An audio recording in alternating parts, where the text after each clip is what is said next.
Good morning, everybody. I'm Dr. Michael Richman, a double board certified cardiothoracic surgeon. I'm sure you heard in the news yesterday that allegedly the charlatan RFK Jr. and HHS is going to be releasing in the coming weeks the cause of autism. So first of all, I hope you don't believe this BS. The guy's a clear and present danger to the health of all of us in the United States. He's dismantling healthcare, but that's for another day. So despite over decades of intensive research looking for causes of autism, he and a guy named David Geyer finally found the cause. So let me tell you a little bit about this character, David Geyer.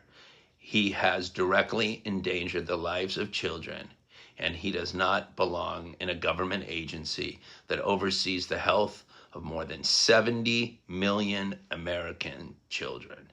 Okay, 70 million. David Geyer was disciplined by the state of Maryland in 2012 for endangering children's health by falsely diagnosing and treating medical conditions in children with autism without a medical license.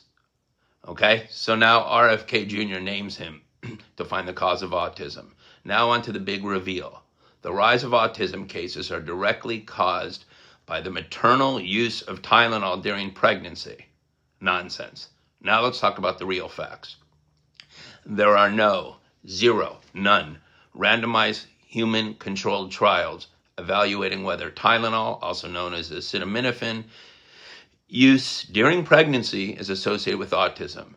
The available evidence consists entirely of observational studies, including large population-based cohorts, sibling control analysis, and meta-analysis. Recent high-quality studies using sibling-controlled designs, which help account for unmeasured familial and genetic confounding, have found absolutely no evidence of an association even between acetaminophen use during pregnancy and autism in offspring. For example, in 2024, a population-based study of nearly 2.5 million children in Sweden found that while conventional analysis suggested a small increased risk, sibling-controlled analysis showed no increased risk of autism associated with acetaminophen use during pregnancy, indicating that previously observed associations are likely due to confounding factors rather than a causal relationship.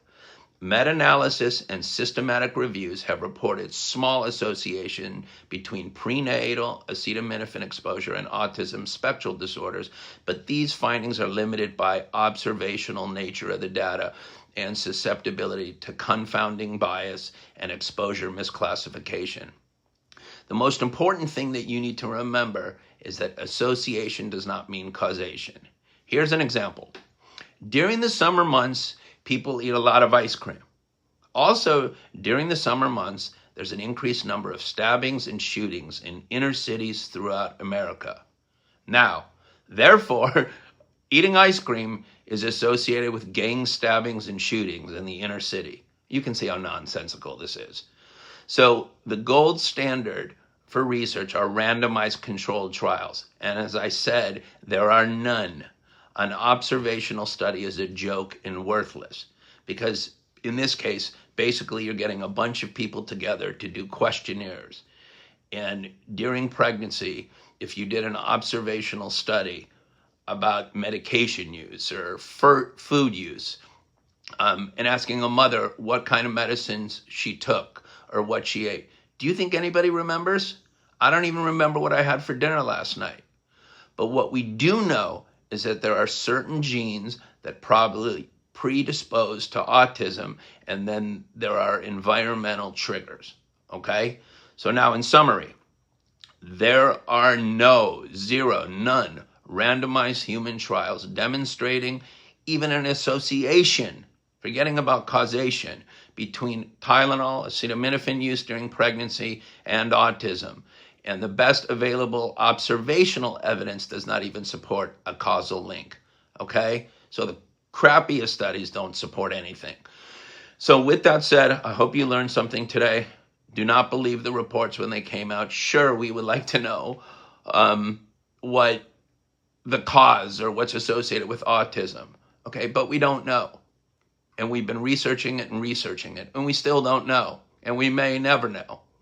Okay, so I hope everybody has a great day. Thank you so much for listening.